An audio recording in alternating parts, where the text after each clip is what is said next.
Hispanic Americans in the southwestern U.S. know all too well where they came from. They literally live in an area where their ancestors were considered the enemy. The fiercely independent and sought-after territory of Texas is the historical backdrop of the United Methodist Rio Grande Conference. Here, the celebrated legacies of indigenous people from Mexico, Spaniards, and European settlers collide. A bloody century of shifting borders led to the infamous Treaty of Guadalupe Hidalgo, in which Mexico ceded the southwest region and California for $15 million. This treaty began with the words, "In the name of Almighty God." The property of many Mexicans was seized or destroyed in the years following the ratification of the treaty. Even after the treaty, many Mexicans who sought to become United States citizens were denied the full rights of citizenry. Some even lost their lives. The struggle continues today. There's still the perception that Mexican Americans are aliens, that we don't belong here. They think that we don't deserve all this because we just got here. You know, what do we deserve? You know, you've got to pay your dues, so to speak. We don't treat them like a human beings, especially the immigration officers. Some of them, they very aggressive. You know, they're the enemy. There's not much to learn about them. We're good, they're bad, and that's a type of, that's a type of history that we've had. So many of our families living below the poverty line, struggling to make ends meet. And no matter how many generations you've lived here, you know, it stirs up in us a sense of being cheated or robbed of something that is very much ours, and yet we're made to feel like we're the ones that are stealing, when in fact the opposite is true. The acknowledgement of Hispanic Americans in shaping America has been fraught with opposition. Well, as a Hispanic Christian woman, there's a lot of the history that I identify myself with, especially during World War II, 5 brothers that went off to serve. And that was when we were having a lot of racism in the community. And as Hispanics, we could not walk into a restaurant, not through the front door. We could come through the back door. I used to ask, why? Perhaps one of them is going to die. But why should he die for a nation that is not giving us our rightful place? When you look at an area like ours here in San Antonio, you see the influences of the Hispanic or Mexican culture.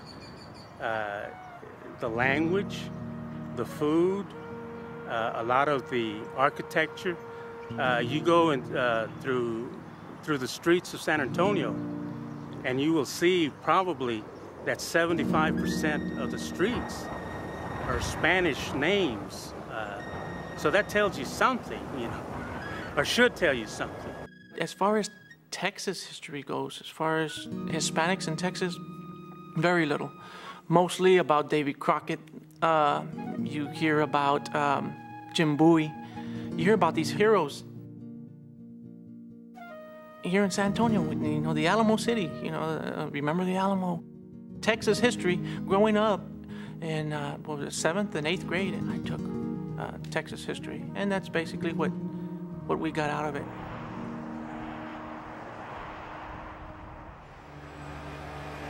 And here, close to the border where Hispanic Americans straddle 2 worlds, racial profiling is not a new concept. we have to go to San Antonio to do a lot of things. My daughter was in dance classes and competitions, and there's a checkpoint going to San Antonio that you have to cross. Me and my husband, we were going to Carlington, Texas. And as we were coming back, the immigration officers, they stopped us. Several times they, opened our trunk, and one time they took out all her costumes. They could see, we told them we were going to a competition. They really shouldn't even have to ask where you're going. They should just ask if you're a U.S. citizen, and that should be sufficient. I even remember the officer who stopped my husband, and he told him, "I know that you have people in your car. What did you do with them?" But no, they had to take out all the costumes and look and make sure that we weren't carrying drugs. That's what they said they were doing. And we didn't have anybody. We are not crossing anybody from Mexico. Why? Why should we do that? So he was insistent, no, you do have people in your car. Because, I asked him, I said, what are you doing? And they said, well, we're just checking to see if you're carrying. This is a family. We've got children with us. At that time, we're young. We don't know what to do, where to go, nothing. It's offensive when you see that they wave through most people. And, they see someone dark-skinned that looks Mexican, and they stop and they, make you go through the full search, more than they should. In the border town of Del Rio, churches offer sanctuary to immigrants seeking solidarity and a better economic life for themselves and their families. The commitment to outreach and assistance, helping new immigrants resettle, begins with a spiritual connection. Very often I get people who have crossed illegally knocking at my door. We're approximately 2.5 miles from the Mexican border here. This area, because it's a border town, gets more and more border patrolmen. Every year we see 50 or 100 more border patrolmen assigned to this area over and above the 200, 300 that are already assigned here. Throughout the week, I'll get a couple of people knock on the door needing some type of assistance, usually monetary.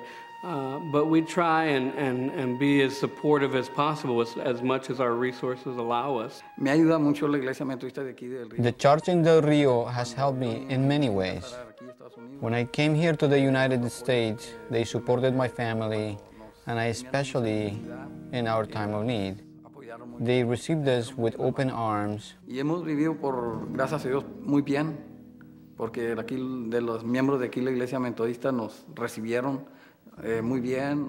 We had a major flood here a few years ago. During that flood, we lost everything. Members from our local church and churches from San Antonio helped us out a great deal.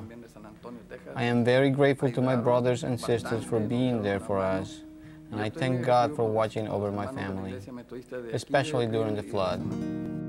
Bueno, en primer lugar me vine porque... Well, first of all, I left Mexico because we were poor. Pues necesitábamos salirme de mi casa. I had to leave to help my family out. Y cuando yo me vine, pues no tenía papeles, pasé ilegal para acá.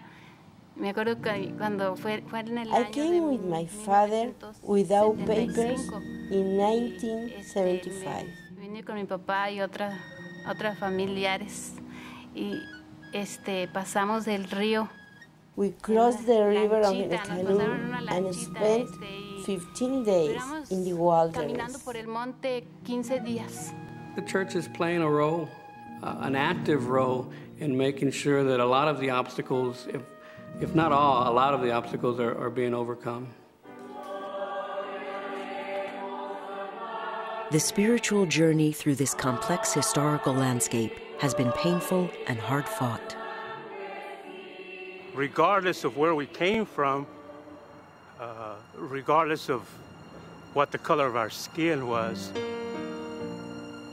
that we had a certain dignity as that had to be respected, a dignity that made us who we are as human beings. I remember my parents, as I was growing up, my parents telling me that if they were to speak Spanish in the public schools of San Antonio, they would get in trouble. They would get their hands slapped or they would get sent down to the principal's office. That no longer exists, thank God. In fact, we're encouraging our young people to learn Spanish and to speak Spanish and to remember the culture. The congregations of the Rio Grande Annual Conference maintain a faithful vigilance in the face of continuing racial, social, and economic challenges. We want to keep alive. We don't want our culture, our traditions to die. Yes, we want to learn to speak English. We want to be fluent in English. We want to observe the laws of the nation, and we want to be loyal. But I think that we need to keep our culture as Hispanics alive and well. I think that we are going to advance much more. Like the saying goes, where there's unity, there's power. Every day, hundreds of people come to the U.S. from my country to have a better life. We are now seeing in the United States, pockets of Hispanic peoples that, years back, you would never even consider seeing Hispanics in that area. We're talking about areas of Iowa, the Midwest, okay, the Northwest. I think it's, number one, probably poses a challenge to Latinos ourselves, in terms of just maybe becoming even more involved in the political process, really, taking advantage of opportunities that there are here in the United States in terms of businesses, and really begin to organize ourselves, in that respect.